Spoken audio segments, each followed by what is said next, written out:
Visually, it's definitely the biggest change, just because it doubled in size. For many of our customers, for Block 2 and beyond, they wanted more performance, and that more performance required us to have a larger reflector. A larger primary reflector means we can have tighter, more focused beams of coverage on the ground. And that means we can fit in more of those beams in a single coverage area, increasing the total capacity, what we call frequency reuse of the system.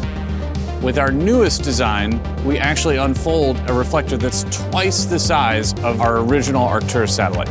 For Arcturus, we had a static reflector that was mounted and rigidly attached to the spacecraft.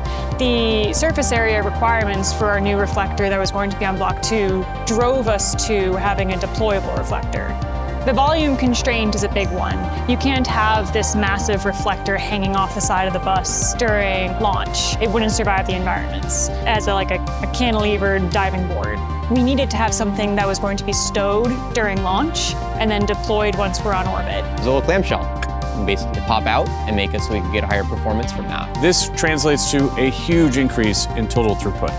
It's larger, so it's literally capturing more of the RF energy that's coming up from Earth and able to send down that much more energy from the spacecraft. It is a challenge to design a structure that's going to be going to space. You don't want to design your way into a bind.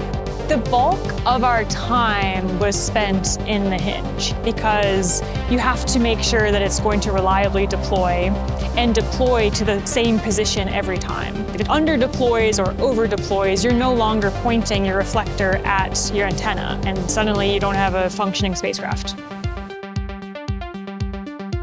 With a mechanism, you need to make sure that in any sort of thermal state, because you'll have mismatching of materials, some will get hotter, some will get colder and expand more or less, depending on what's pointing at the sun. You need to make sure that the reflector isn't going to get warped in a way that you're no longer pointing towards the feeds. We can't just buy something like this off the shelf, so we need to design this in-house.